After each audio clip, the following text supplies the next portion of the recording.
সেই বহুল প্রত্যাশিত মিটিংটা গতকালকে হয়ে গেছে। তো এতে মালয়েশিয়া প্রবাসীদের কি লাভ হয়েছে আমি জানি না, বাট ওই যে গত বছর কলিংয়ে যে লোকগুলো আটকে গেছে তাদের লাভ হয়েছে, তারা এখন আসতে পারবে।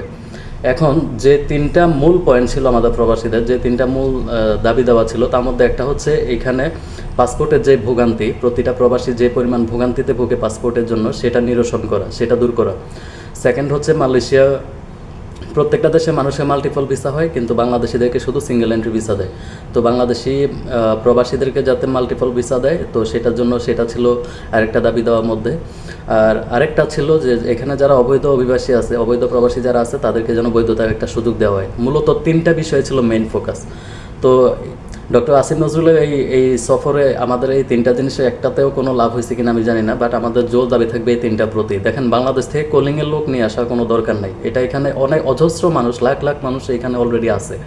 তাদেরকে বৈধতা দিয়ে তাদেরকে একটা কোম্পানির আন্ডারে নিয়ে গিয়ে তাদেরকে কাজের ব্যবস্থা করে দেন, এটা অনেক বেশি উপকৃত হবে। এখানে অসংখ্য মানুষ কাজ ছাড়া আছে, অসংখ্য মানুষ অবৈধ আছে। সো এই ব্যবস্থাটা একটু করেন। রেমিটেন্স যোদ্ধা যে বলেন, এটা শুধু মুখে মুখে না বলে একটু কাজে একটু প্রমাণ করে দেন।